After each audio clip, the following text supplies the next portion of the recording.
අයිබෝන් දරුවනි අද අපි සාකච්ඡා කරන්න බලාපොරොත්තු වෙන්නේ උසස් පෙළ ගිණුම් කරන විෂය ධාරාවේ 11 වෙනි පාඩම තවදුරටත් 11 වෙනි පාඩම අපි නම් කළේ විෂය නිර්දේශය නම් කරලා තිබෙන්නේ ශ්‍රී ලංකා ගිණුම් කරන ප්‍රමිතීන් සම්බන්ධ අධ්‍යයනයේ අපි දැනටමත් මේ පාඩමේ පරිච්ඡේද කිහිපයක්ම කතා කරලා තිබෙනවා.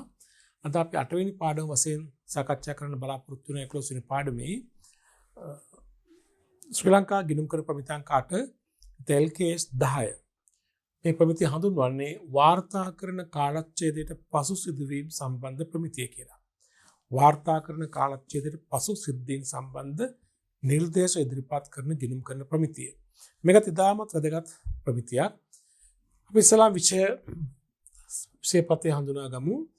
අපි මෙම ප්‍රමිතිය තුලින් අධ්‍යයනය කරනවා මුලින්ම වාර්තා කරන කාලච්ඡේදයට පසු සිද්ධීන් මොකක්ද කියලා හඳුනා ගැනීම කරනවා, හඳුන්වීම කරනවා.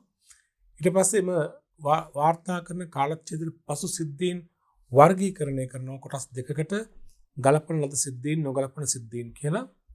ඒ වගේම මේ දෙවර්ගයේම වාර්තා කරන ආකාරය සම්බන්ධ ප්‍රමිතිය නිර්දේශ කතා බහ කරනවා. ඊට පස්සේ අපි කතා කරනවා මෙම වාර්තා කරන කාලච්ඡේදයට පසු සිද්ධීන් සම්බන්ධව හෙළිදරව් කිරීම මොනවාද කියන එක. හෙළිදරව් කිරීම කොයි ආකාරයකද කරන්න ඕන කියන එක අපි කතා කරනවා.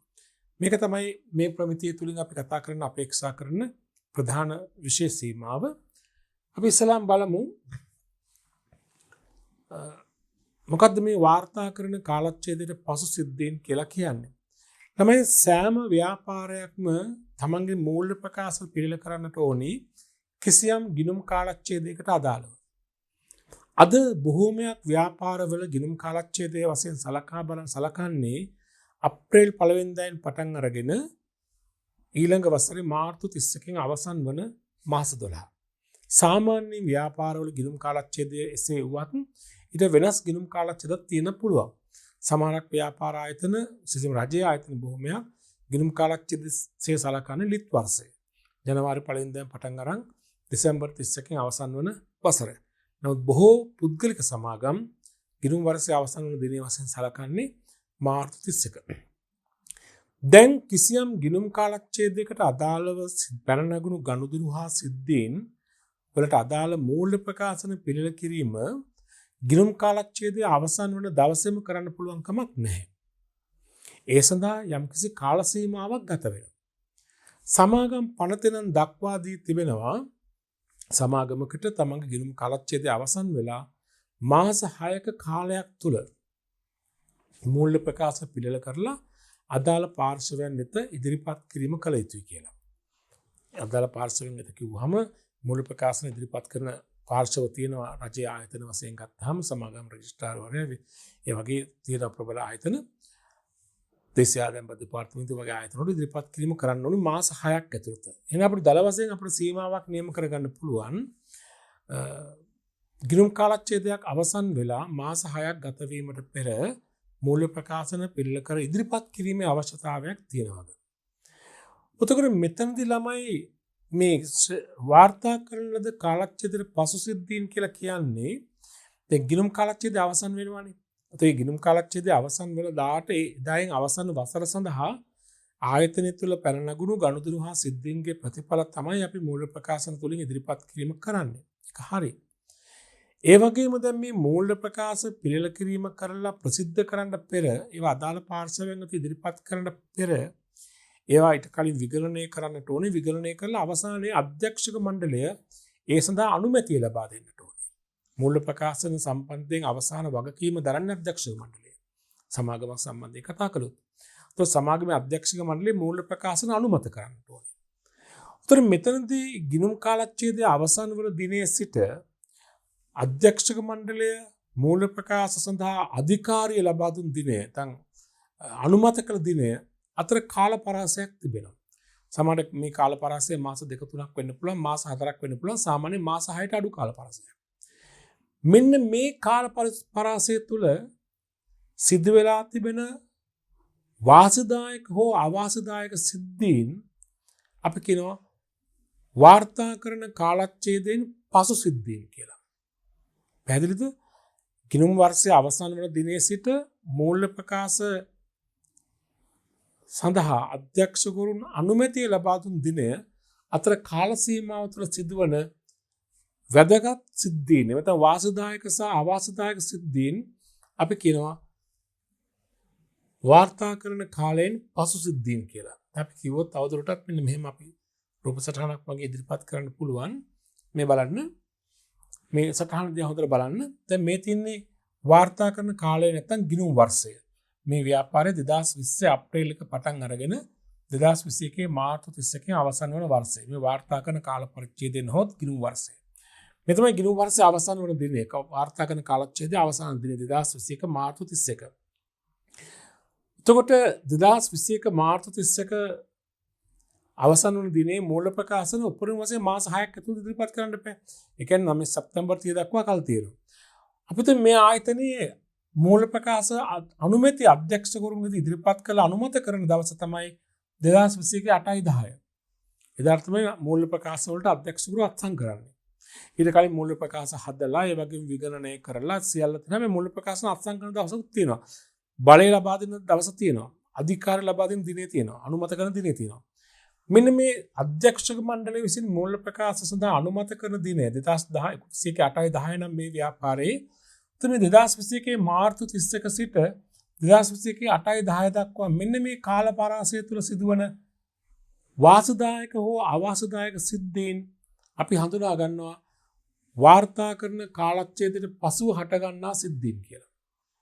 වාර්තා කරන කාලච්ඡේදයට පසු සිද්ධීන් කියලා හඳුනාගන්නේ මෙන්න මේ දින දෙක අතර සිදුවන සිද්ධීන්. මොකද්ද මේ දින දෙක? ගිණුම් කාලච්ඡේදයේ අවසාන වන දිනයයි මූල ප්‍රකාශන සඳහා අනුමැතිය ලබා දෙන දිනයයි. අනුමැතිය ලබා දෙන කවුද? අධ්‍යක්ෂක මණ්ඩලය. මෙන්න මේ කාල පරාසය තුළ සිදුවන වාසදායක හෝ අවාසදායක සිද්ධීන් තමයි අපි කියන්නේ මොනවද? වාර්තා කරන කාලච්ඡේදයට පසු සිද්ධීන්. වාර්තා කරන කාලච්ඡේදෙ මෙදා ඊට පසු හටගන්නා සිද්ධීන්. તો අමතක කරන්න එපා. දැන් මේ අපි මේ සලකා බලන ගිණුම් වර්ෂය අපි නම් කළොත් ඒක නම් කරන්නේ 2020 21 වර්ෂය කියලානේ. 2020 වර්ෂය. તો මාර්තු 31 ඉවර වුණාට හරියටම ඒ කාලච්ඡේදයේ මූල ප්‍රකාශන හැදෙන්නේ තුර එවනම් 2021 8:10. මෙම කාල පරාසය තුළ සිදුවන වැදගත් සිද්ධීන් සම්බන්ධව අවධාරණ යොමු කළ යුතුයි කියලා මේ ප්‍රමිතිය කියනවා. මේ වාසදායක හෝ අවාසදායක සිද්ධීන් සම්බන්ධයෙන් අනිවාර්යෙන් වාර්තාකරණය කරන ආකාරය පිළිබඳ නිර්දේශයන් මේ ප්‍රමිතිය සඳහන් කරනවා.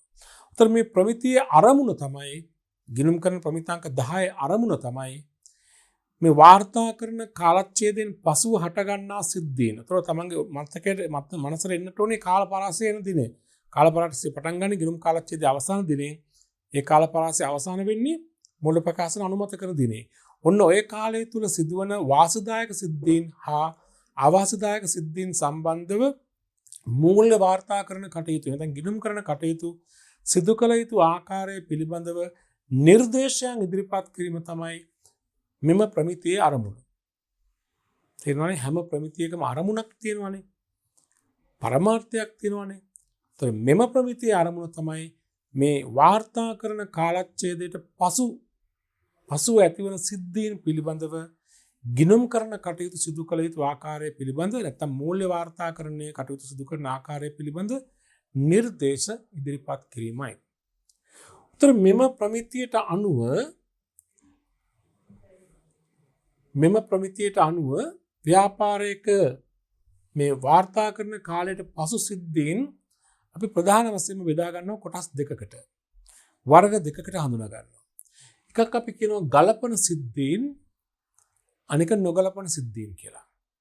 ඒ කියන්නේ ගිණුම් කාලච්ඡේදයේ අවසාන දින සිට මූල ප්‍රකාශ අනුමත කරන දිනේ දක්වා කාල පරාසය තුළ සිදුවන වාසදායක සහ අවාසදායක සිදුවීම් දෙවර්ගයකට අපි හඳුනා ගන්නවා ප්‍රමිතියට අනුව. එකක් තමයි ඒවා සම්බන්ධයෙන් ගැළපීම් සිදු කළ යුතු, ගැළපීම් ඇති කළ යුතු සිද්ධීන්, අනික නොගලපන සිද්ධීන්. අපි හඳුනාගමු තවදුරටත් මොනවද මේ ගලපන සිද්ධීන් කියලා කියන්නේ, මොනවද මේ නොගලපන සිද්ධීන් කියලා කියන්නේ. ඒවත් පිළිබඳව දීර්ඝ වශයෙන් අපි කතා කරමු උදාහරණත් සමගම. මම ඉස්සෙල්ලාම කතා කරන්න ළමයි ගලපන සිද්ධීන් සම්බන්ධව. ගලපන සිද්ධීන් කියලා කියන්නේ ගිණුම් වර්ෂයේ අවසාන දිනයෙන් පසුව සිදු වුණත්, ඒ කියන්නේ අර සඳහන් කළ කාලච්ඡේදය තුළ සිදු වුණත් ඒවා අපි සලකා බලන මූල්‍ය වර්ෂයට අදාළ බව, මූල්‍ය වර්ෂයේ තොරතුරු වලට සම්බන්ධ බව අපිට අමතර සාක්ෂි තුලින් අනාවරණය කරගන්න පුළුවන් නම් ඒවා සම්බන්ධයෙන් ගැළපීම් කළ යුතුයි. කාලච්ඡේදයෙන් පසුව සිදු වුවත් වාර්තා කරන කාලච්ඡේදයේ අවසානයේ පැවති තත්වයට අමතර සාක්ෂි සපයන සිද්ධීන් නම් ඒවා සම්බන්ධයෙන් ගැළපීම් කළ යුතුයි කියලා මේ ප්‍රමිතිය කියනවා.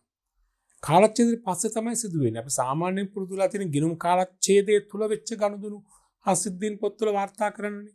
එසේ වුවත් ගිණුම් කාලච්ඡේදයේ පසුව මූල්‍ය ප්‍රකාශ අනුමත කරන දිනයට පෙර සිදු වුණත් ඒ සිදුවීම ගිණුම් කාලච්ඡේදයට බලපෑමක් ඇති කරන බවට අපි සලකා බලන වාර්තාකරණය කරන මූල්‍ය වර්ෂයට දැන් ගිණුම් කාලච්ඡේදයට බලපෑමක් ඇති කරන බවට සාක්ෂි සපයන සිද්ධීන් නම් ඒවා සම්බන්ධයෙන් ගැළපීම් කළ යුතුයි.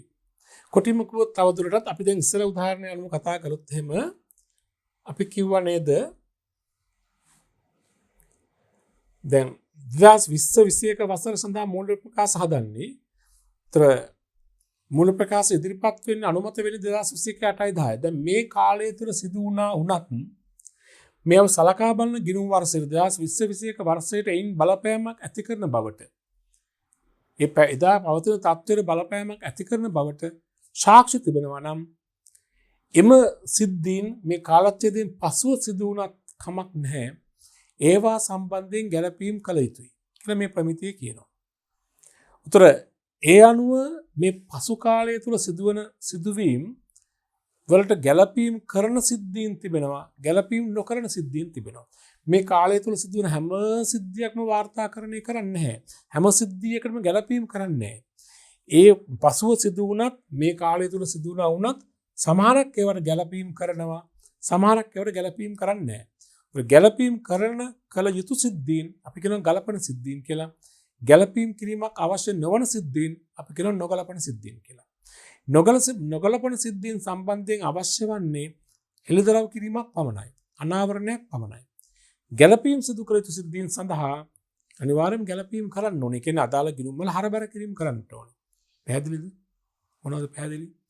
මෙම වාර්තා කරන කාලච්ඡේදයෙන් පසුව කාල පරාසය තුළ සිදුවන ඇතැම් සිද්ධීන් පසුව සිදු වුණා වුවත් සලකා බලන මූල්‍ය ප්‍රකාශනයට අදාළයි කියලා හැඟෙනවා නම් ඒ සඳහා ගැළපීම් කළ යුතුයි. ඒවට අපි කියනවා ගලපන සිද්ධීන් කෙටියෙන් කිව්වොත්. දැන් ගැළපීම් ඇති කළ යුතු සිද්ධීන්.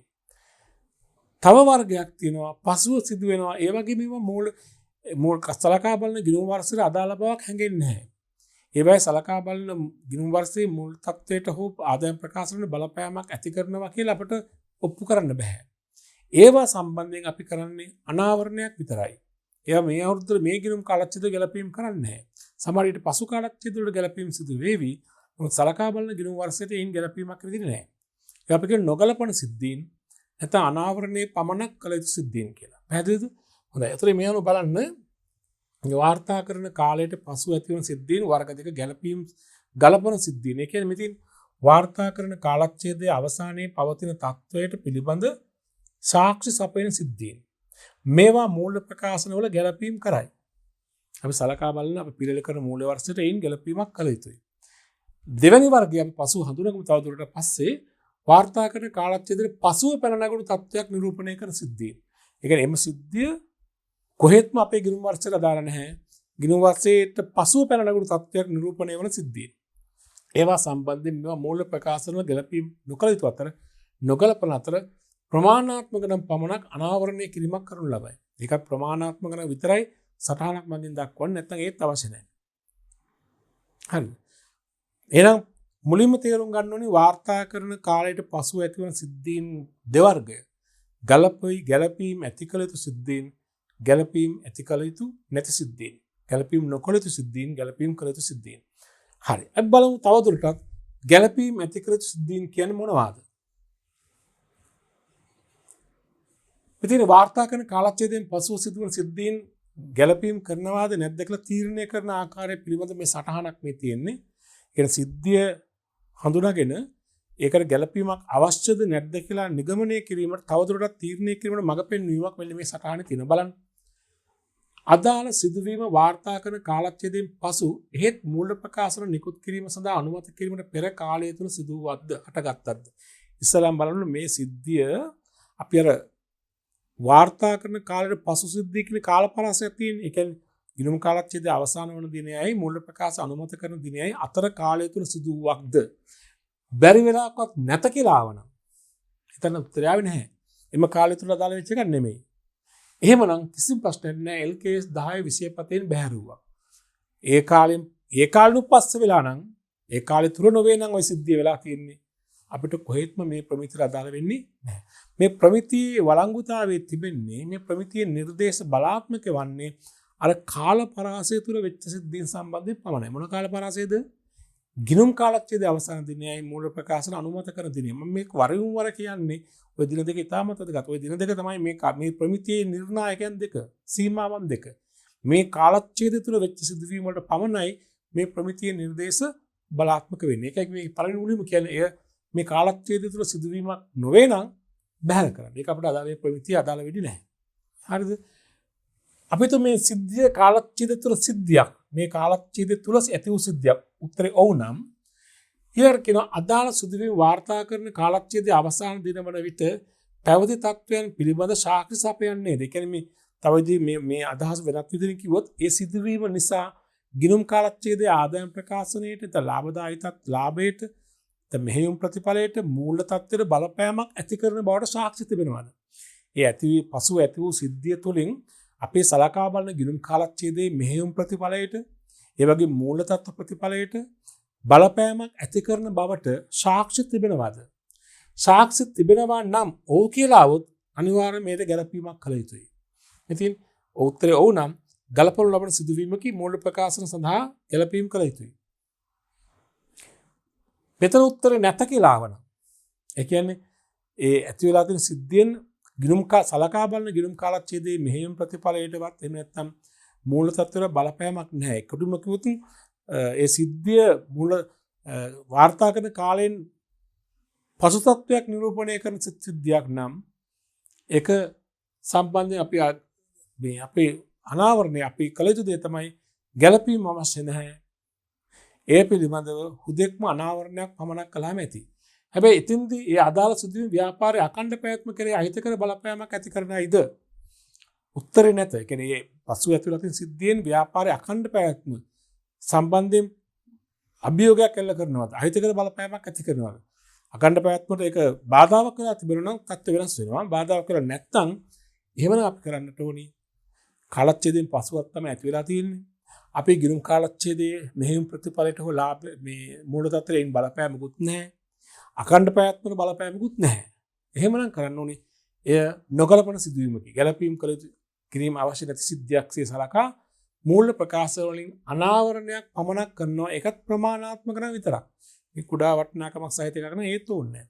ප්‍රමාණාත්මක නම් විතරක් අනාවරණයක් පමණයි කරන්නට ඕනේ. පැහැදිලි නේද? මම කලින් කිව්ව කාරණේම තමයි මේ තවත් විස්තර කරලා කියන්නේ. ගිණුම් වාර්තා කරන කාලච්ඡේදයෙන් පසු සිද්ධීන් හැම එකක් සඳහාම ගැළපීම අවශ්‍ය නැහැ.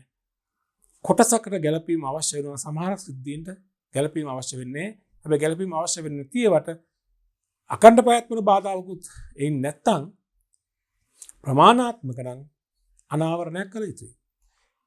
එච්චරයි කියන දේ. හරි නේද? හොඳයි. අපි දැන් ඊළඟට දැන් සලකා බලමු මේකේ පළවෙනි කොටස තවදුරටත්.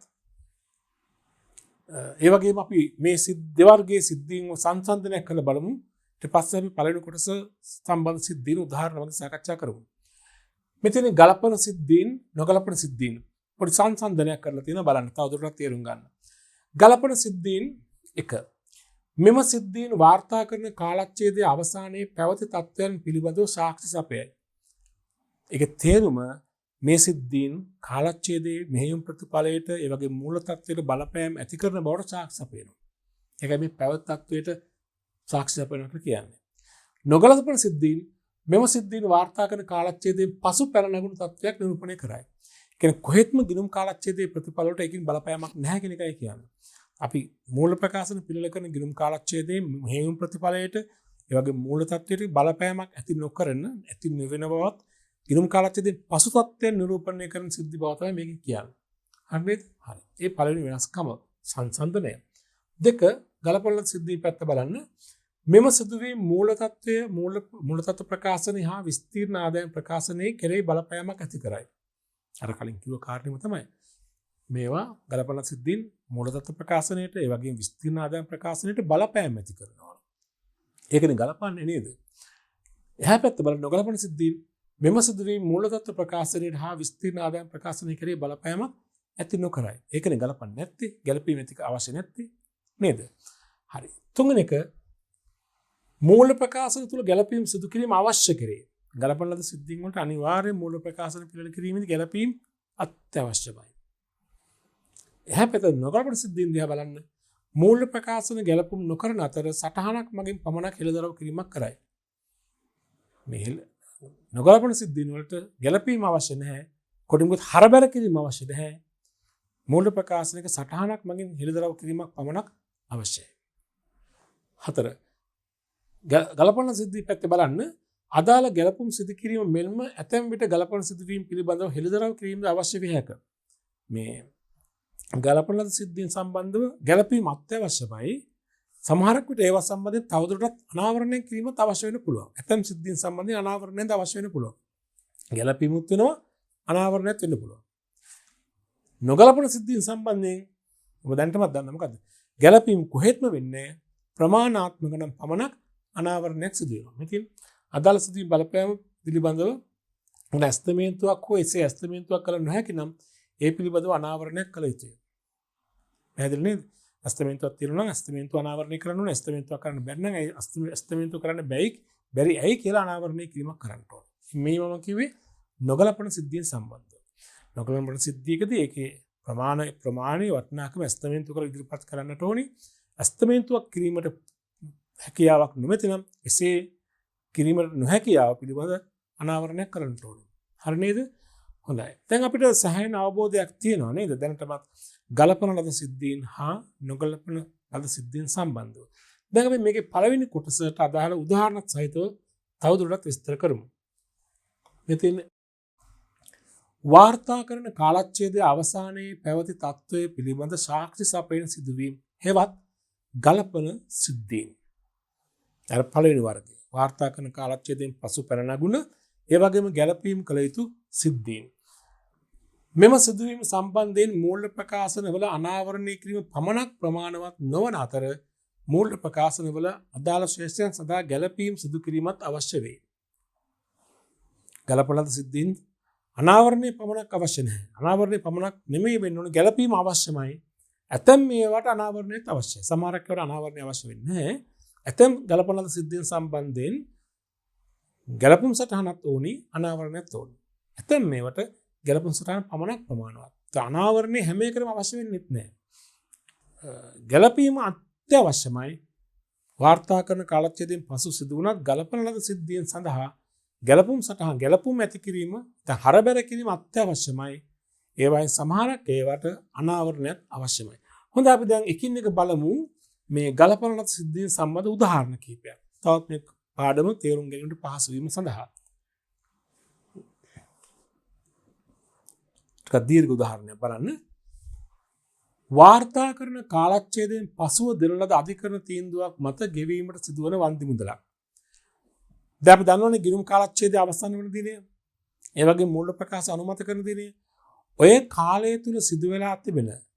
ඒ කියන්නේ ගිණුම් කාලච්ඡේදයේ අවසන්ට පසුව හැබැයි අනුමත කරන දිනයට පෙර උසාවිය සේවකයෙක් සම්බන්ධයෙන් ඉදිරිපත් කරන නඩුවක් සම්බන්ධව වන්දියක් සම්බන්ධව නඩුව විභාග කරලා නඩුවෙන් තීන්දුවක් දෙනවා මේ සේවකයාට වන්දියක් ගෙවන්න කියලා. දැන් නඩුව ඇසීම කලේ ගිණුම් කාලච්ඡේදයෙන් පස්සේ.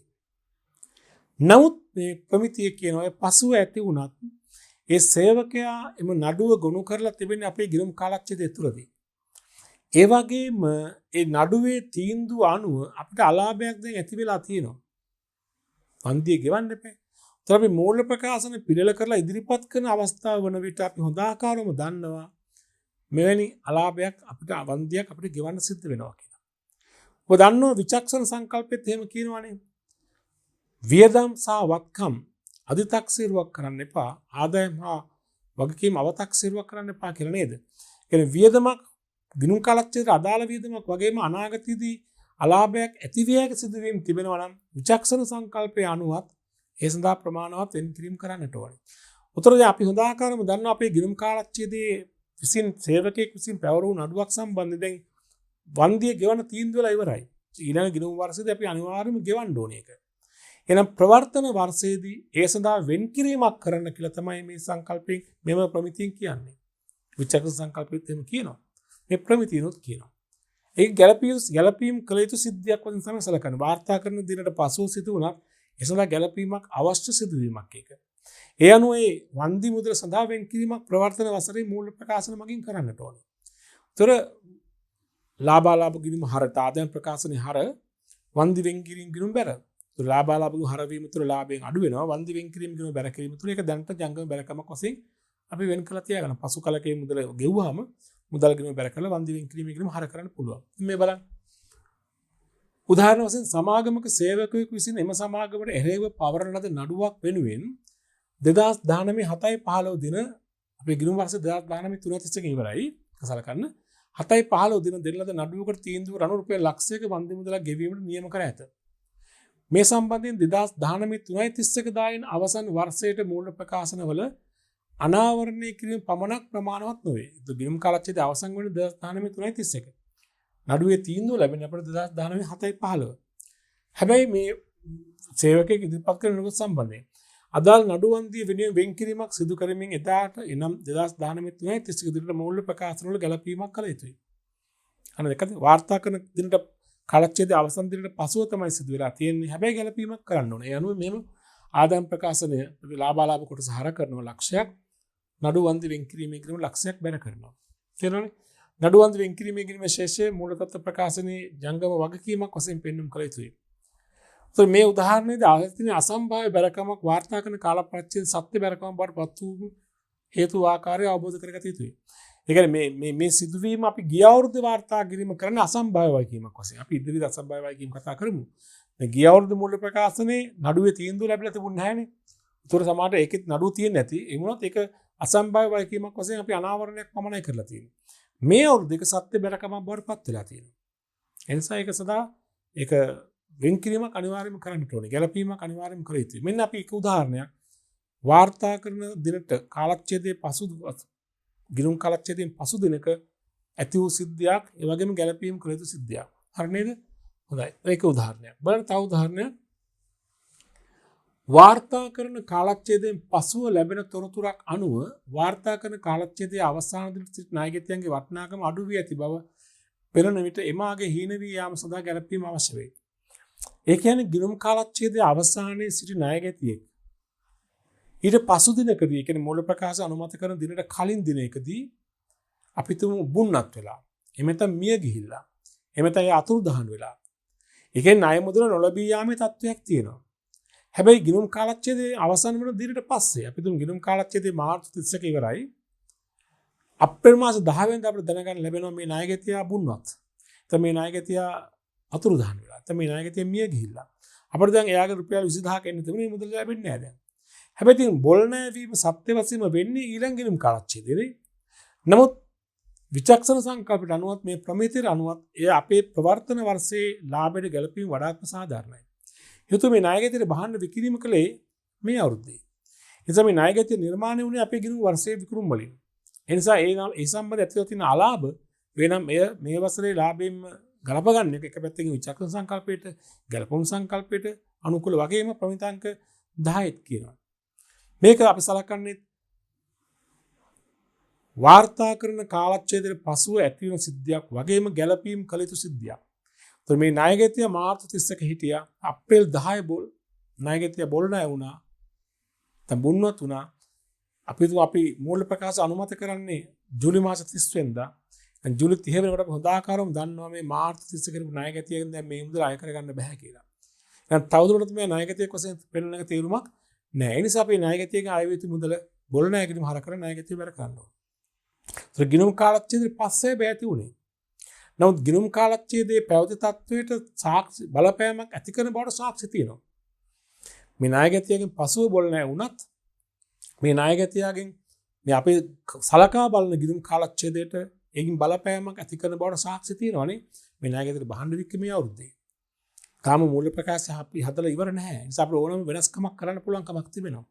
ඒ නිසා මේ ණයගැතියාගේ මාර්තු 31 හිටියා වුණත් 31කින් පස්සේ ණයගැතියා මිය ගියත් බොල් ණය සිදු කළත් බුන්නත් උනත් ඒ බොල් ණය පාඩුව මේ සලකා බලන ගිණුම් කාලච්ඡේදයටම ගැලපීම් කළ යුතුයි මේ ප්‍රමිතිය අනුව LKS 10 අනුව. හරිනේද? මේ බලන්න. උදාහරණ වශයෙන් 2019 3.31 දින ණයගැතියන්ගෙන් ලැබිය යුතු ශේෂය රුපියල් ලක්ෂ 4කි. වාර්තා කරන කාලච්ඡේදයේ අවසාන දිනෙන් පසුව ලැබෙත තොරතුරක් අනුව රුපියල් 60000ක ශේෂයක් සහිත පීනේමති ණයගැතියා බුන්නත් වී ඇත. ඒ අනුව 2019 3.31 දිනට පවතින ණයගැතියන්ගේ ශේෂය 60000ක් බොල් ණයසේ ලියහැරලා ණයගැතියන්ගේ ශේෂයෙන් 4,00,000 ඉඳන් 3,40,000 දක්වා සංශෝධනය කරන්නට ඕන. එනවා ගැලපීම කරන්න මෙහෙමයි විස්තීර්ණ ආදායම් ප්‍රකාශනයේ ලාභ කොටස හර ණයගැතිය බැලුවා. පැහැදිලිනේ? ඒතර මේ සාමාන්‍ය බොල් ණය කපහැරීමකුයි මේක අතර වෙනස මොකද්ද? සාමාන්‍ය බොල් ණය කපහැරීම ගිණුම් කාලච්ඡේදය තුල ණයගැතියන්ගේ බොල් ණය වෙන්නේ. නැත්නම් ගිණුම් කාලච්ඡේදයේ අවසාන දිනට මේක ගිණුම් කාලච්ඡේදයේ අවසාන දිනට පස්ස තමයි බොල් ණය වෙන්නේ. ඒත් අපි ගිණුම් කාලච්ඡේදයට මේ බල ගැලපීම කරනවා මේ ප්‍රමිතියට අනුව. හරි නේද? හොඳයි. තවත් උදාහරණයක් බලන්න.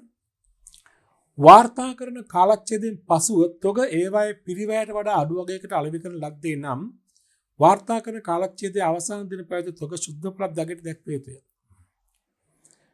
ඔබ දන්නවා ප්‍රමිතාංක 2 අනුවත් විචක්ෂණ සංකල්පය අනුවත් තොගේ අගය කරන්නේ අපි පිරිවැය හෝ සුද්ධ උපලබ්ධ අගය කියන අගයන් දෙකෙන් අඩු වගයකට. නේද? හරි. අපි තුමු 2020 මාර්තු 31 තොගය අවමගයට ගත්මින් අවමගයට තියෙන පිරිවැයට රුපියල් 3000 කිමු දහස් වලින් හරි මොකක් හරි 2020 3.31 ගිණුම් කාලච්ඡේදයේ අවසාන දිනට තොගේ තියෙන්නේ 3000 කියලා අවමගයට. අපි තුමු මේ ගිණුම් කාලච්ඡේදයට අදාළ මූල්‍ය ප්‍රකාශ අනුමත කරන්නේ 2020 අපි තුමු අගෝස්තු මාසෙ කියලා. හැබැයි මේ 2020 මාර්තු 31 තිබුණු තොගය අනිවාර්යයෙන්ම ඊට සතියකින් දෙකකින් නැත්නම් දවස් දෙක තුනක් අතර විකිනවනේ. මේ තොගේ අපි වික්ක 2020 අපි තුමු අප්‍රේල් මාසේ 5 වෙනිදා වික්ක කියන්නකො. හැබැයි වික්කේ 2500කට. මොකක් හේතුවක් නිසා මේ තොගේ මිල අඩු වුණා. එතකොට 2020 මාර්තු 31 දින පැවති තොගේ අවමගය පිරිවැය හරි සුද්ධ උපලබ්ධ අවමගය තිබුණේ 3000 වුණාට සත්‍ය වශයෙන් මේක උපලබ්ධ වුණේ 2500. දැන් අපි හොදා කරමු සත්‍ය මිලත් අපි දන්නවා. අපි මූල්‍ය ප්‍රකාශ හදන්නේ මේ අවුරුද්දේ නියමිත මූල්‍ය ප්‍රකාශ අපේ අතින් නිම වෙන්නේ තව මාස කිහිපයකින් පස්සේ. ඒක අගෝස්තු මාස 10 වෙනිදා. එදා වන විට දන්නවා අර මාර්තු 31 පැවති තොගේ ඇස්තමේන්තු කළ උපලබ්ධයගේ නෙමෙයි සත්‍ය උපලබ්ධයගේ දන්නවා. ඒ නිසා ඔබ මූල් 2020 මාර්තු 31 දිනෙන් අවසන් ගිණුම් වර්ෂයේ වෙනුවෙන් මූල්‍ය ප්‍රකාශන පිළිල කරනකොට තොගේ වටිනාකම ලෙස ඔබ සලකන්න ඕනේ 3000 නෙවෙයි මොකද්ද 2500. මොකද ඒක සත්‍යම උපලබ්ධයගේ අපි දැන් දන්නවා. ඇත්තටම විකුණු මිල අපි දන්නවනේ. එසේ කරන්නේ ගිණුම් කාලච්ඡේදයෙන් පසුව තමයි සිද්ධිය ඇති උනේ. හැබැයි ඒ සිද්ධිය ගිණුම් කාලච්ඡේදයට බලපාන බවට සාක්ෂි වුණ තරම් තිබෙනවා. මේ තොගේ ගත්තේ අපි සලකා බලන ගිණුම් වර්ෂය තුල. එනිසා ඒ තොගේ සම්බන්ධයෙන් අනාගතයේ කවර අලාභයක් ඇති වුණත් මේ ගිණුම් කාලච්ඡේදයට අදාළ තොගයක්.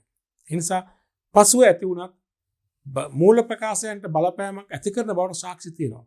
ඒ නිසා මේ සම්බන්ධයෙන් ගැලපීමක් කළ යුතුයි. ඒ නිසා දැන් 3000 නම් පිරිවැය තියෙන 2500 ගේ 500ක් ලියහරින්න ඕනේ. ලාභ ගිණුම හර කරලා තොග ගිණුම බැර කරන්නට ඕනේ. ඒක තමයි මේ කියන්නේ. බලන්න. උදාහරණ වශයෙන් 2019 3.31 දිනට ව්‍යාපාරික තොගේ පිරිවැය ලක්ෂ 9ක් විය. මෙම තොගේ වාර්තා කරන කාල පරිච්ඡේදයෙන් පසුව 7,50,000කට අලෙවි කළා.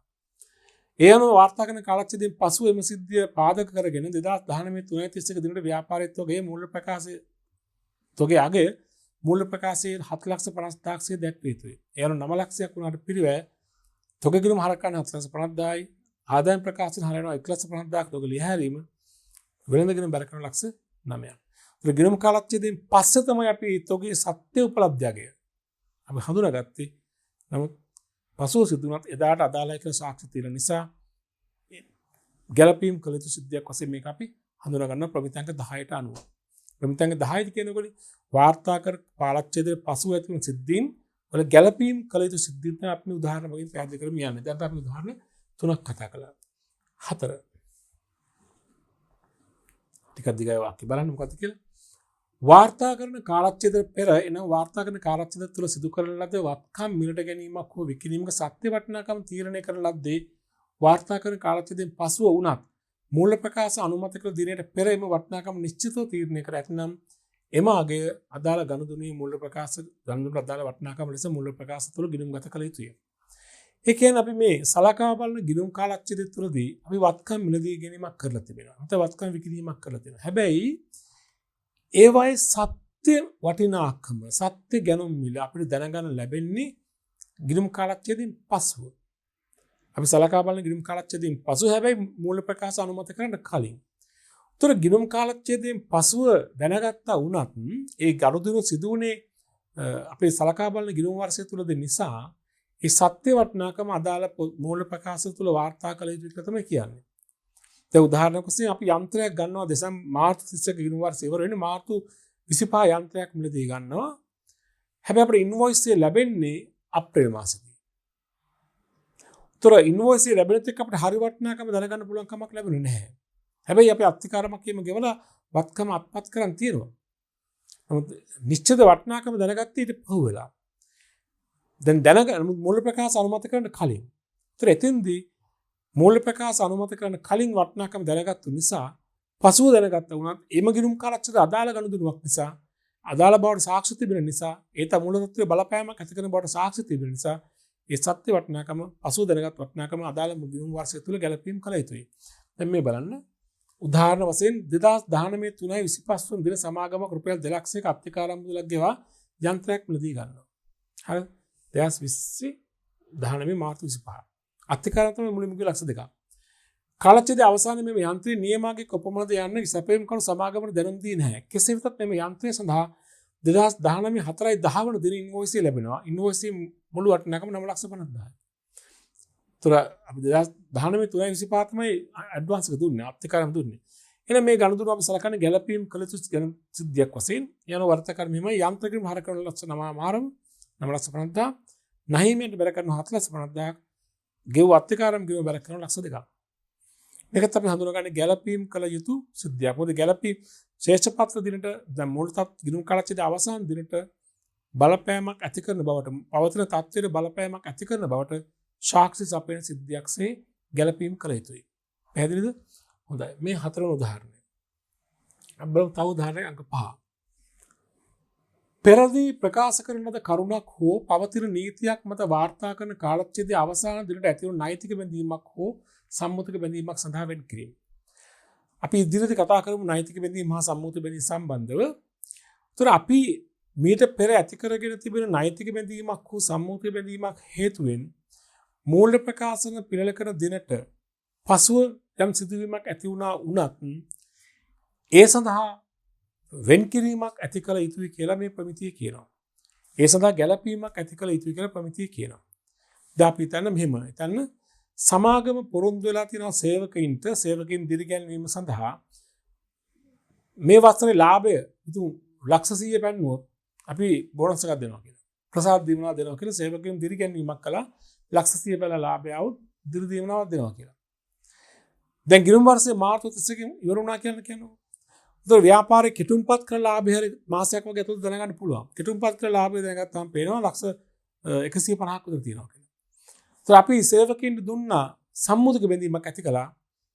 අපි ලක්ෂ 100 පෙන්නුවොත් ප්‍රසාද දීමනාවක් දෙන බවට ප්‍රකාශ කළා සේවකින්ට. ඒතකොට මේ සලකා බලන ගිණුම් වර්ෂයේ තාම ලාභය හොයලා නැති වුණාට ලාභය අපි දැන් දන්නවා. ප්‍රකාශ කරන දිනේ අවස්ථාවක් ගන්න හැටි නැහැ.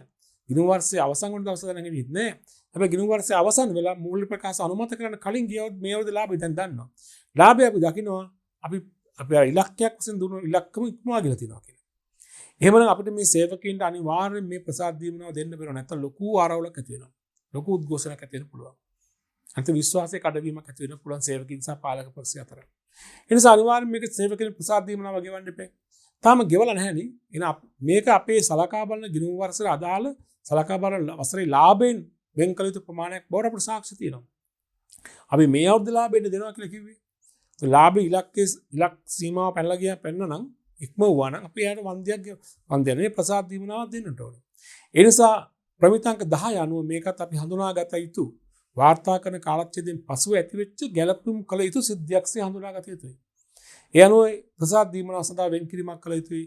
ආදායම් ප්‍රකාශනයේ හර ප්‍රසාද දීමනාව වෙන් කිරීම ගිරුම බැර. ඒ ප්‍රසාද දීමනාව වෙන් කිරීම ගිරුම දැනට ජංග වගකීමක් වශයෙන් පෙන්වුම් කරනවා ප්‍රසාද දීමනාව එයාට මුදලින් ගෙවන තේ. මේ බලන්න උදාහරණ වශයෙන් ආයතනික අධ්‍යක්ෂ මණ්ඩලය 2018-2019 වසරේ ලාභය රුපියල් මිලියන 15කට වඩා වැඩි වුවහොත් සමාගමේ සේවකයින්ට එක් මාසයක අතිරේක ප්‍රසාද දීමනාවක් දෙන බව ප්‍රකාශයට පත් කර තිබුණා. 2018-19 වසරේ සත්‍ය ලාභය මිලියන 15කට වැඩි වුණේ නම් 2018-19 වසර සඳහා මූල්‍ය ප්‍රකාශනවල මෙම ප්‍රසාද දීමනාව සඳහා වෙන් කිරීම කළ යුතුය. මේ අනුව ප්‍රසාද දීමනාව වෙන් කිරීම මෙහෙමයි කරන්නේ විස්තීර්ණ ආදායම් ප්‍රකාශනයේ හෝ ලාභාලාභ ගිණුම හර ප්‍රසාද දීමනාව වෙන් කිරීම ගිණුම බැර. පැහැදිලිද? ඒතර ගිණුම් කාලච්ඡේදය තුලදී මේ අපි දැනගත්තේ ලාභය ඉපෙවුවා කියලා. ඊට පස්සේ හැබැයි ඒකට අදාළ වෙනවා අපි බැඳීම් අපි ගෙවන්න පොරොන්දු වුණා. නැත්නම් මේ ගිණුම් කාලච්ඡේදයට අදාළ ලාභ පාඩුවක් ඒක මේ ගිණුම් කාලච්ඡේදයේ ලාභයම අඩු වෙන්නට ඕනේ. ඒ නිසා ඒක මේ අවුරුද්දේ මූල්‍ය ප්‍රකාශනෙට ගැලපීම් කළ යුතු සිද්ධියක්සේ අපි හඳුනා ගන්නවා. අපි තවත් උදාහරණයක් අරන් බලමු. අංක 6. වාර්තා කරන කාලච්ඡේදයේ අවසාන දින වන විට ඉල්ලුම් කර තිබූ රක්ෂණ වන්දියක් සඳහා වාර්තා කරන කාලච්ඡේදයෙන් පසු දිනක අනුමැතිය ලැබීම. අපි රක්ෂණය කර තිබෙන දේපලක් සම්බන්ධ යම්කිසි හානි වීමක් හානි පූර්ණයක් සඳහා ඒක ඒ දේපලට වෙච්ච හානි වීමක් සම්බන්ධයෙන් හානි පූර්ණය කරගන්න ගිණුම් කාලච්ඡේදයේ අවසාන දිනට කලින් දවසක අපි රක්ෂණ වන්දියක් ඉල්ලා තිබෙනවා. හැබැයි ඒ සඳහා අනුමැතිය ලැබෙන රක්ෂණ සමාගම රක්ෂණ වන්දිය ගෙවන්න අනුමත කරන්න ඊට පස්සේ දවසක. ඒ කියන්නේ ගිණුම් කාලච්ඡේදයෙන් පසු දවසක හැබැයි මූල්‍ය ප්‍රකාශ අනුමත කරන්න කලින්. ඔය සිද්ධිය බලන්න මේ රක්ෂණ වන්දිය අපි ඉල්ලීම් කළේ අපි සලකා බලන ගිණුම් කාලච්ඡේදය තුල. හැබැයි ඒක මේ වර්ෂය තුලදී අපිට රක්ෂණ සමාගමෙන් කිසිම ප්‍රතිචාරයක් ලැබුණේ නැහැ. හැබැයි ඊට සතියකට පසුව මෙතෙන් ඊට මාසයකට පසුව රක්ෂණ සමාගම කියන අපි මෙන්න මෙච්චර වන්දියක් ගෙවන්නම් කියලා. දැන් මේ ලැබිය යුතු රක්ෂණ වන්දිය ගිණුම් තැබීම ඊට පස්සේ රක්ෂණ වන්දිය දැන ගැනීම සිදු වුණේ ගිණුම් කාලච්ඡේදයෙන් පස්සේ වුණාට ඒකට අදාළ සිදුවීම ක්‍රියාත්මක වෙන්න ඕනේ ගිණුම් කාලච්ඡේදයට. මොකද ගිණුම් කාලච්ඡේදය තුල වෙච්ච හානි වීමක් සම්බන්ධයෙන් වෙච්ච ලැබෙන වන්දියක් මේක. අපි රක්ෂණ වන්දිය ඉල්ලුම් කළෙත් ගිණුම් කාලච්ඡේදය අවසන් වෙන්න කලින්. ඒ පැහැදිලිව සාක්ෂි තියෙනවා මේ ගිණුම් කාලච්ඡේදයේ මූල්‍ය ප්‍රතිඵලයට මූල්‍ය තත්ත්වයට මේන් බලපෑමක් තියෙන බවට. ඒ නිසා පසුව රක්ෂණ වන්දිය අනුමත වුණත් ගිණුම් තැබීම ගිණුම් කාලච්ඡේදයට අදාළව කළ යුතුයි. ගැළපීම් කළ යුතුයි. යනෝ ලැබිය යුතු රක්ෂණ වන්දිය ගිණුම් හර කරලා හානි තොග හානි ගිණුම හරි අදාළ හානි ගිණුම බැර කරනවා. හානි අලාභ ගිණුම බැර කරන්න ඕනේ. හේතුව පසුව සිදු වුණා වුණත් ගිණුම් කාලච්ඡේදයේ මූල්‍ය ප්‍රතිඵලයට මූල්‍ය තත්ත්වයට බලපෑමක් ඇති කරන බවට අපිට සාක්ෂි තියෙනවා. මේ බලන්න උදාහරණ වශයෙන් සමාගම 2019 1/14 දින ගින්නකින් සිදු වූ අලාභය සඳහා ඉල්ලුම් කරන රක්ෂණ වන්දිය වෙනුවෙන් ලක්ෂ 5ක මුදලක් ගෙවන්න 2019 7/15 දින රක්ෂණ සමාගම එකඟ වෙලා තියෙනවා. ඒතර 1/14 තමයි ගින්න හටගත්තේ. ගිණුම් වර්ෂයේ මාර්ච් 31 ඉවරයි. 7/15 තමයි රක්ෂණ වන්දිය ලැබෙන්නේ. රක්ෂණ වන්දිය සඳහා අනුමත වෙන්නේ. නමුත් මේක අපි සලකා බලන ගිණුම් වර්ෂයේ මේක අදාළයි. 2018-2019 කියන මූල්‍ය වර්ෂයට අදාළයි. යනෝ ලැබිය යුතු රක්ෂණ වන්දිය ගිණුම හර ගිනියන අලාභ ගිණුම බැර කරන්න ඕනේ. මේ වර්ෂයට අදාළව. පසුව තමයි රක්ෂණ වන්දිය අනුමත වෙන්නේ. එසේවත් අපි මේක හඳුනා ගන්නවා මොකක් කියලාද? වාර්තා කරන කාලච්ඡේදයට පසුව සිදු වූ නමුත් ගැළපුම් ඇති කළ යුතු සිද්ධියක් වශයෙන්. පැහැදිලි නේද? දැන් අපි කීපයක් වතා කළ උදාහරණේ මේ 6 වෙනි උදාහරණය ගත්තේ. 7 වෙනි උදාහරණය බලන්න. මේ ඔක්කොම ගලපන ලද සිද්ධීන් සම්බන්ධ උදාහරණ 7. වාර්තා කරන කාලච්ඡේදයේ පසුව අනාවරණය කරගන්නා ලද එහෙත් වාර්තා කරන කාල ප්‍රච්ඡේදය තුළ සිදු වී ඇති වැරදි හා වංචා. ඒ කියන්නේ සලකා බලන ගිණුම් කාලච්ඡේදය තුළ වෙච්ච වරදක් වූ වංචාවක් ඊට පසුව අනාවරණය කරගන්නවා.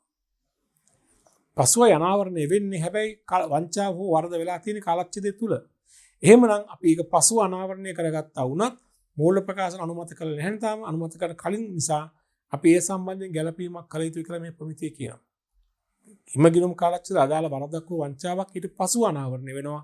ඒ කියන්නේ කාල පරාසය තුළ මූල්‍ය ප්‍රකාශ අනුමත කරන්න පෙර අනාවරණය වුණා නම් ඒ සඳහා ගැළපීම් කළ යුතු බව තමයි මෙම ප්‍රමිතිය කියන්නේ. මෙතින් වාර්තා කරන කාලච්ඡේදය තුළ සිදු වූ වරදක් හෝ වංචාවක් වාර්තා කරන කාලච්ඡේදයෙන් පසු එහෙත් මූල්‍ය ප්‍රකාශ නිකුත් කිරීමට අධිකාරය දෙන දිනට පෙර සොයාගත හොත් එම අදාළ වංචාව හෝ වැරද්ද සිදු වූ කාල පරිච්ඡේදයේ මූල්‍ය ප්‍රකාශන වල ගැළපීම කළ යුතුය.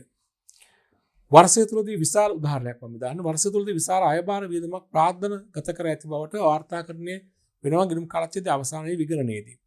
එහෙමනම් ඒ සඳහා ගැළපීම් කරන්න අයබාර වියදමක් ප්‍රාර්ථන වියදමක් සේ ගිණුම් ගත වෙලා. විගණනයේදී අනාවරණය වෙනවා. විගණනය වෙන්නේ ඔය කාල පරාසය තුළනේ. ඒ නිසා මූල ප්‍රකාශ අනුමත කරන කලින් හඳුනාගත්තා නම් ඒ වරද්ද අනිවාර්යයෙන්ම නිවැරදි කිරීම කළ යුතුයි. ඒකත් අපි සලකන්නේ මේ ප්‍රමිතියට අනුව වාර්තා කරන දිනන පසුව වාර්තා කරන ගිණුම් කාලච්ඡේදය අවසන් දිනට පසුව සිදු වූ නමුත් මූල ප්‍රකාශ සඳහා ගැළපීම් කළ යුතු සිද්ධියක්. හරි නේද? හොඳයි. තවත් උදාහරණයක් බලන්න 8 වෙනි එක වාර්තා කරන කාලච්ඡේදයේ අවසාන වන විට වත්කමක හානිකරණයක් ඇති වී ඇති බව වාර්තා කරන කාලච්ඡේදයෙන් පසුව අනාවරණය වීම.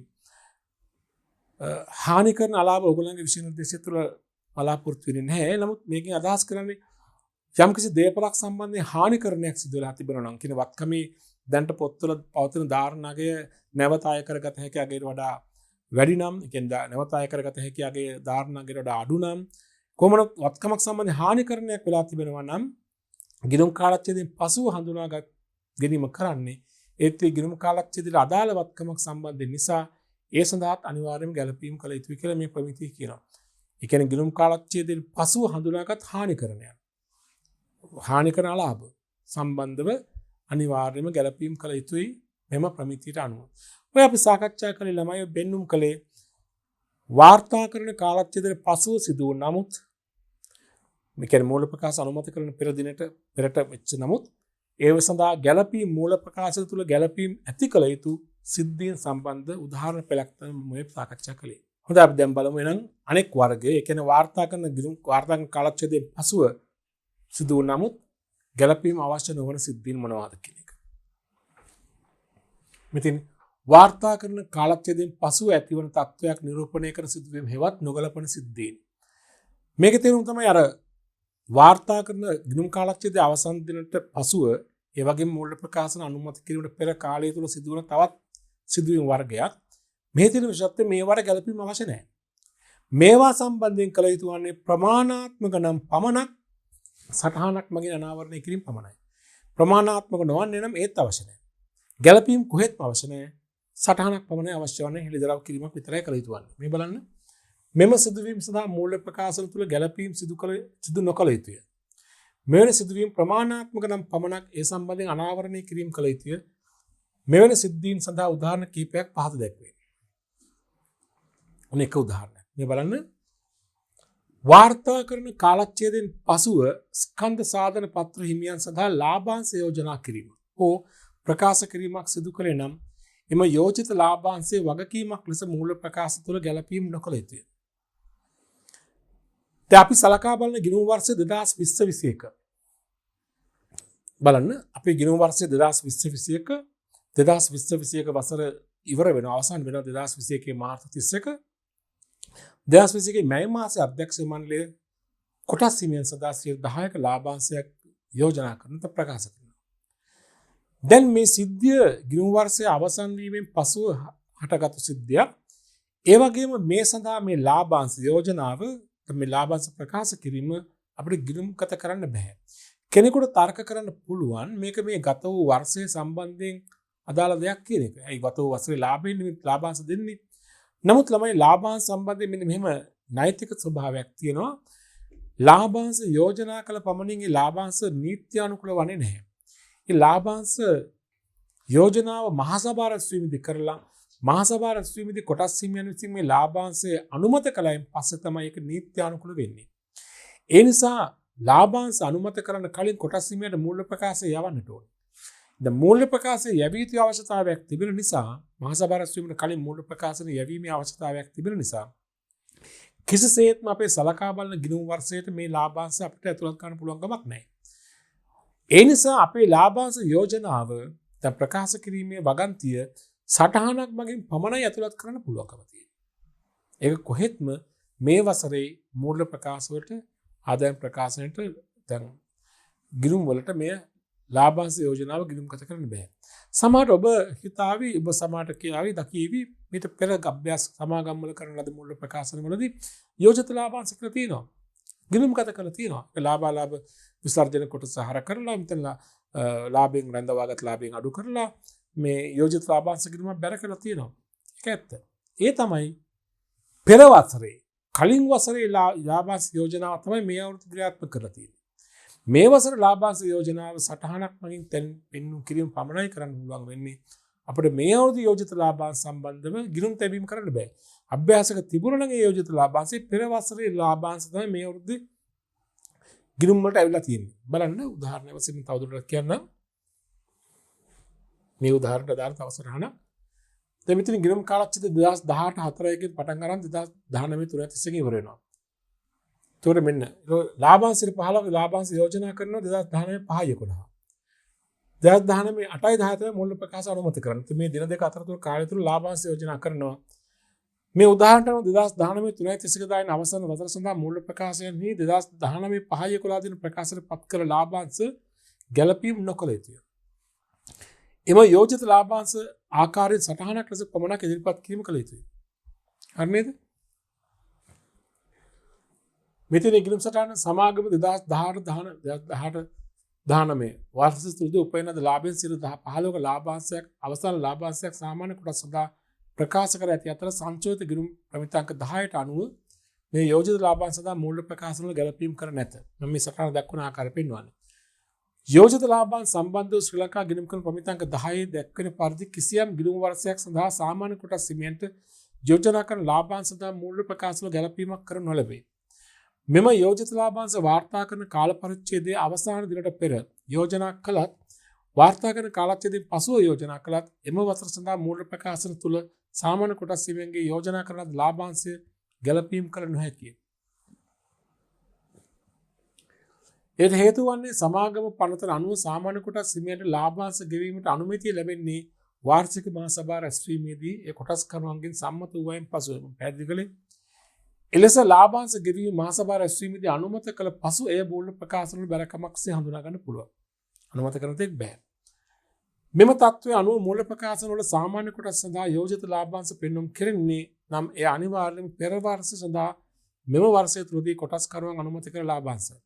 යම් කිසි ගණනක ලාභාංශ යෝජිත ලාභාංශ කර තිබුණොත් ඒ කියන්නේ පෙර වසර සඳහා මේ වසර අනුමත කළ ලාභාංශ. ඒක මේ වසර ලාභයෙන් ගැලපුවත් ඒ පෙර වසර තමයි යෝජනාව නේද? හැබැයි මේ තත්ත්වයේ වර්ණීය කොටස් සම්බන්ධයෙන් බලපාන්නේ නැහැ. වර්ණීය කොටස් සඳහා ලාභාංශ කොටස් කරුවන්ගේ අනුමත කර ගැනීම අවශ්‍යතාවයක් නැහැ. මොකද වර්ණීය කොටස් මෙතන ස්ථිර ලාභාංශය. ඒක අනිවාර්යයෙන්ම ලාභ සමාගම ගෙවන්නට ඕනේ. ඒ නිසා වර්ණීය කොටස් සම්බන්ධයෙන් යෝජිත ලාභාංශ ගිණුම් තැබීම කරන්න පුළුවන් හේතුව ඒ අනුමත කර ගැනීමක් අවශ්‍යතාවයක් නැහැ. මෙතින් මේදී වර්ණීය කොටස් හිමියන්ට යෝජනා කරන ලාභාංශය පිළිබඳ මෙම තත්ත්වයේ අදාළ නොවේ. වර්ණීය කොටස් හිමියන්ගේ ලාභාංශ අදාළ වර්ණීය කොටස් නිකුත් කිරීමේ කොන්දේසි අනුව වර්ෂය තුලදීම ගෙවීම හෝ ප්‍රතිපාදනය කිරීම කළ යුතුය. මේ සඳහා කොටස් කරුවන්ගේ මහසභා රැස්වීමේදී අනුමැතියක් ලබා ගැනීමට අවශ්‍යතාවයක් නැත. සාමාන්‍ය කොටස් හිමියන් තමයි ඔය ප්‍රශ්න තියෙන්නේ. වර්ණීය කොටස් හිමියන්ගේ යෝජිත ලාභාංශ ගෙවූ ලාභාංශ ඒ අවුරුද්දෙම ගිණුම්ගත කරන්න පුළුවන්. නම් මේ සඳහන් කරන්නේ මොනවද? ගිණුම් කාලච්ඡේදයේ අවසන් දිනට පසුව සිදුවන ඒ වගේම ගැළපීම් කිරීම අවශ්‍ය නොවන සිද්ධීන් පිළිබඳව. උදාහරණ නේද? තව උදාහරණයක් තියෙනවා බලන්න දෙවෙනි එක. වාර්තා කරන කාලච්ඡේදයෙන් පසුව ව්‍යාපාරයේ සතු ආයෝජනවල වෙළඳපළගේ පහත වැටීම. ඒ කියන්නේ මූල තත්ත්ව ප්‍රකාශනය පිළිල කරන දවසේ මෙත්තම් ගිණුම් කාලච්ඡේදයේ අවසානයේ තිබුණු ගිණුම් කාලච්ඡේදයේ අවසාන දින පැවති ආයෝජන කියන වත්කම ඊට පසු දිනකදී පසු කාලේ කර කාලපාලස්ස තුලදී වෙළඳපළ මිල පහත වැටිලා. ඒ අලාභය එම ගිණුම් කාලච්ඡේදයට අපි කොස්සේත්ම ගැලපීම් කරන්නේ නැහැ. ඒක සටහනක් මගින් අනාවරණය කිරීමක් පමණයි කරන්නේ. ගිණුම් කාලච්ඡේදයේ අවසානයේ තිබුණු ආයෝජන වල වටිනාකම එලෙසම මූල තත්ත්ව ප්‍රකාශනයේ පෙන්눔 කරනවා. සටහනක් මගින් පෙන්눔 කරනවා මේ ආයෝජන වෙළඳපළ මිල දැන් පහත වැටියද මේක තමයි වෙළඳපළ අගය කියන්නේ. ඒ හරන්න ගැලපීම් කරන්නේ නැහැ ඒකට. මේ බලන්න උදාහරණ වශයෙන් සීමිත එක් සමාගමේ 2019 3.31 දිනට ආයෝජන වල පිරිවැය රුපියල් 3,50,000 වූ අතර ව්‍යාපාරයේ මූල්‍ය වාර්තා සඳහා අධ්‍යක්ෂ මණ්ඩලය විසින් අනුමැතිය ලබා දුන් දිනය 2019 8යි 10 වන දින කරන ලද ඇගීමකට අනුව ව්‍යාපාරයේ ආයෝජන වල වෙළඳපළ අගය 2,75,000යි. 3,50,000 තමයි දැන් වටනකම 2,75,000යි. බව තහවුරු විය. මෙම ආයෝජනය අගේ පහළ යාම වාර්තා කරන කාලච්ඡේදයේ අවසාන දිනට පැවති තත්ත්වයක් හා සම්බන්ධ සාක්ෂියක් සපයන්නේ නැත. ඒ වාර්තා කරන කාලච්ඡේදයෙන් පසුව ඇති වූ තත්ත්වයක් බව නිරූපණය කරයි. ආයෝජන පිළිබඳ පාත් වැටීම අනිවාර්යයෙන්ම ගිණුම් කාලච්ඡේදයෙන් පසු වෙච්ච දෙයක් නේ. 2019 3:31 දින අවසන් වසරේ මූල්‍ය ප්‍රකාශන වලට මෙම අගයේ පහළ යාම සම්බන්ධයෙන් ගැළපීම් නොකළ යුතු අතර ඒ පිළිබඳව අනාවරණය කිරීම පමණක් කළ යුතුයි. පැහැදිලි නේද? ආයෝජනවල එදා පැවති මිල ගිණුම් කාලච්ඡේදයේ අවසානයේ පැවති මිල පහත වැටී තිබුණත් අපි ගැළපීම් කරන්නේ සටහනක් පමණයි. නේද? හොඳයි. තව උදාහරණ අංක 3 වාර්තා කරන කාලච්ඡේදයෙන් පසුව ඇති වූ ගින්නක් හේතුවෙන් කර්මාන්තශාලාවක් විනාශ වීම. නම් අපි ගිණුම් කාලච්ඡේදයේ මාර්තු 31 ඉවරයි. අප්‍රේල් 10 වෙනිදා හදිසි ගින්නකින් කර්මාන්තශාලාවේ ගොඩනැගිල්ල විනාශයටපත් වෙනවා. ඒතර අර කාල පරාසය තුළ වෙච්ච සිදුවීමක්. මේ සිදුවීමත් අපි හඳුනාගන්නේ ගැළපීමක් අවශ්‍ය නොවන සටහනක් මගින් පමණක් අනාවරණය කළ සිද්ධියක්. හේතුව මේක ගැළපීමක් කරන්නේ අපි ගිණුම් ප්‍රකාශන මූල්‍ය ප්‍රකාශන පිළිල කරන වර්ෂයේ නෙමෙයි පසු වර්ෂයේ. දැන් 2020-21 වර්ෂයක හිතන්නකෝ. 2020-21 වසරේ මාර්තු 31 ඉවර වන වර්ෂයේ අප්‍රේල් මාස 10 වෙනිදා නම් ගින්න ඇති වුණේ ඒ ගොඩනැගිල්ලෙන් ගින්නෙන් විනාශ වීමේ අලාභය යන්න ඕනේ 2021-22 වර්ෂයට. ගැළපීම් කරන්නේ 2021-22 වර්ෂයට. 2020-21 වර්ෂයට ගැළපීම් කරන්නේ නැහැ. හේතුව ඒක 2021 මාර්තු 31ට පෙර පැවැත් තත්ත්වයක් බවට සාක්ෂි නැහැ. ඒක එදායින් පසු තත්ත්වයක් නිර්මාණය වූ තත්ත්වයක්. ඒ නිසා අපි මේ ගැළපීම සඳහා වෙන් කිරීමක් කළ යුතු නැහැ. ගැළපීමක් කළ යුතු නැහැ. සටහනක් මගින් පමණක් අනාවරණය කරනවා. ඒතර මූල්‍ය ප්‍රකාශන පරිශීලනය කරන අය දැනගන්නවා ඊළඟ ගිණුම් වර්ෂයේදී මේ ගොඩනැගිලි හානි වීම සම්බන්ධ මූල්‍ය ප්‍රකාශ අලාභයේ තක්සේරු කළ වාර්තා වී වෙන බව. මේ බලන්න උදාහරණේ පහත් සටහනේ පරිදි 2019 6 කර්මාන්තශාලාව ගිනි ගැනීමෙන් ඇති වූ අලාභය රුපියල් 7,50,000ක් ලෙස ඇස්තමේන්තු කර ඇස්තමු. මේ සම්බන්ධයෙන් 2019 3:31 දායින් අවසන් වසර සඳහා මූල්‍ය ප්‍රකාශන තුළ ගැළපීම් කිරීම අවශ්‍ය නොවේ. මේ මූල්‍ය වාර්තා තුළ අනාවරණය කිරීම පමණක් අවශ්‍යයි. වෙන සටහන මේ බලන්න. කියන්නේ කලින් තිබුණු සටහන කියන්නේ මේ ගිණුම් කාලච්ඡේදයේ අවසන් වුණායින් පස්සේ ගින්නක් ඇති වෙලා තියෙනවා. නමුත් ඒ ගිනි හානි අලාභය ගිණුම්ගත කරන්න ඕනි, ගැළපීම් කරන්න ඕනි ඊට පස්සේ ගිණුම් වර්ෂයේ. ඊට එළඹෙන ගිණුම් වර්ෂය තුළ මිසක් ප්‍රවර්තන ගිණුම් වර්ෂ සඳහා නෙමෙයි. ප්‍රවර්තන ගිණුම් වර්ෂයේ සටහනක් මගින් පමණක් අනාවරණය කිරීම ප්‍රමාණවත්. තව උදාහරණයක් තියෙනවා වාර්තා කරන කාලච්ඡේදයෙන් පසුව ව්‍යාපාරයේ ප්‍රධාන අංශයක් රජය මගින් පවරා ගැනීම. අපි සලකා බලන ගිණුම් කාලච්ඡේදයේ තුලදී ගිණුම් කාලච්ඡේදය අවසන් දිනින් පස්සේ අපේ ව්‍යාපාරයෙන් කොටසක් රජයට පවරා ගන්නවා. එතෙන්දී ඒ පවරා ගැනීමේ අලාභය හෝ ලාභය ගිණුම්ගත කිරීම සලකා බලන ගිණුම් වර්ෂය තුල නොකළ යුතුයි. එයත් අනාවරණයක් පමණයි කරන්න ඕනේ. හේතුව ඒ ගිණුම් කාලච්ඡේදයෙන් පසු තත්ත්වය නිරූපණය කරන දෙයක් මිසක් ගිණුම් කාලච්ඡේදයේ පැවැත් තත්ත්වයට බලපෑමක් ඇති කරන බවට සාක්ෂි නැහැ. හේතුව පවරා ගැනීම සිදු වෙලා තියෙන පැහැදිලිවම ගිණුම් කාලච්ඡේදයෙන් පස්සේ වගේම බලපෑමත් ඊට පස්සේ වෙනවා. ඒ නිසා මේ ඕඩි කරන සටහනක් පමණයි ඒ සම්බන්ධයෙන් ගැළපීම් කරන්නේ ඊළඟ ගිණුම් වර්ෂයේදී. හොඳයි මම ওই පැහැදිලි කළේ ගිණුම් කාලච්ඡේදය වාර්තා කරන කාලච්ඡේදයෙන් පසුව සිදුවන ගැළපීම්, පසුව සිදුවන සිද්ධීන්ගෙන් ගැළපීම් අවශ්‍ය නොවන සිද්ධීන් සඳහා උදාහරණ කිහිපයක්. අපි තවත් උදාහරණ කිහිපයක් දක්වනවා නම් මෙහෙමයි. දැන් අර කලින් මම සඳහන් කළ උදාහරණේ රජය විසින් ව්‍යාපාරයෙන් කොටසක් පවරාගත්තා නම් ඒ සිද්ධීමේ ස්වභාවය මූල්‍යමය බලපෑම සම්බන්ධ ඇස්තමේන්තුවක් එසේ ඇස්තමේන්තුවක් කරන්න බැරි නම් ඒක සටහනක් පමණක් ඉදීම ප්‍රමාණවත්. එහෙම නැතුව ගැළපීම් කිරීම අවශ්‍ය වන්නේ නැහැ. තව උදාහරණ පෙළක් මම ඔබට දක්වන්නම්. වාර්තා කරන කාලච්ඡේදයෙන් පසුව සිදුවන උදාහරණ සම්බන්ධයෙන් ගැළපීම් අවශ්‍ය නොවන සිදුවීම් සම්බන්ධයෙන් මේ වගේ දේවල්. මේ තියෙන්නේ ප්‍රධාන ව්‍යාපාර දෙකක් හෝ කීපයක් ඒකාබද්ධ කිරීම. ගිණුම් කාලච්ඡේදයෙන් පස්සේ ව්‍යාපාර දෙකක් ඒකාබද්ධ කරනවා. සටහනක් විතරයි ගැළපීම අවශ්‍ය නැහැ. මෙහෙයුම් ඛණ්ඩ කිරීමක්. ඒ කියන්නේ ව්‍යාපාරයේ ප්‍රධාන මෙහෙයුම් අංශයක් වසා දමනවා. ගිණුම් කාලච්ඡේදයෙන් පස්සේ, ගිණුම් කාලච්ඡේදය අවසන් දිනින් පස්සේ සටහනක් පමණයි ගැළපීම අවශ්‍ය නැහැ. විශාල වශයෙන් වත්කම් මිලදී ගැනීමක් හෝ ඉවත් කිරීමක්. ගිණුම් කාලච්ඡේදය අවසානයෙන් පස්සේ වත්කම් මිලදී ගැනීමක් හෝ ඉවත් කිරීමක් වෙලා තිබෙනවා. අපේ මූල්‍ය ප්‍රකාශන වල සටහනක් දානවා. එච්චරයි ගැළපීම අවශ්‍ය නැහැ. ඒ ඔක්කොම පසු තත්ත්වයක් නිරූපණය කරන සිද්ධිය. ව්‍යාපාර සතු ප්‍රධාන යන්ත්‍රයක් හෝ කොටසක් ගින්නකින් විනාශ වීම. ගැළපීමක් අවශ්‍ය නැහැ සටහනක් පමණයි. ක්‍රියාත්මක කිරීමට අපේක්ෂිත ප්‍රධාන ප්‍රතිසංස්කරණයන් නිවේදනය කිරීම ආරම්භ කිරීම. ගිණුම් කාලයෙන් පස්සේ වෙන දේවල්. අර කාල පරාසය තුළ සිදුවන දෙයක් හැබැයි ගැළපීම අවශ්‍ය නැහැ. සටහනක් පමණයි. වාර්තා කරන කාලච්ඡේදයෙන් පසු වත්කම් වල මිල ගණන් හෝ විදේශීය බලපෑම් නිසා විනිමය අනුපාත වෙනස් වීම. වාර්තා කරන කාලච්ඡේදයෙන් පසුව ගැළපීම් අවශ්‍ය නොවන සිද්ධීන්. මේ තියෙන ගැළපීම් අවශ්‍ය නොවන සටහන් මගින් පමණක් අනාවරණය කරන සිදුවීම්. විශාල වශයෙන් අපනිකුත් කිරීම. වාර්තා කරන කාලච්ඡේදයෙන් පසු සිදුවීම් මත පැනනගෙන ප්‍රධාන නීතිමය තත්ත්වයන්. මේ උදාහරණ සියල්ල අප සලකන්නේ ගිණුම් කාලච්ඡේදයෙන් පසුව හට ගන්නා නමුත් ගිණුම් කාලච්ඡේදයේ බලපෑමක් ඇති නොකරන සිද්ධීන්. සටහනක් මගින් පමණක් අනාවරණය කළ යුතු සිද්ධීන්. හොඳයි. අපි ඊළඟ ඒකකයේ තුලින් කතා කරමු මේ වාර්තා කරන කාලච්ඡේදයේ පසුව ඇති වන සිද්ධීන් සම්බන්ධ අභ්‍යාස. විශේෂයෙන් මේ ගිණුම් කරන ප්‍රශ්න පත්‍රය තුළ පළවෙනි ප්‍රශ්න පත්‍රය තුළ කෙටි ප්‍රශ්න පත්‍රය තුළ මේ ප්‍රමිතියෙන් ප්‍රශ්න ගණනාවක් පහුගිය අවුරුදු 10ක් තියෙනවා. ඉස්සරහට අහන්න ඉඩ කර තිබෙනවා. අපි ඒ සම්බන්ධයෙන් පූර්ණ අවබෝධයක් ලබා ගමු. ඉදිරි ඒකකයේ තුලින් අපි අභ්‍යාස සාකච්ඡා කිරීමක් කරමු.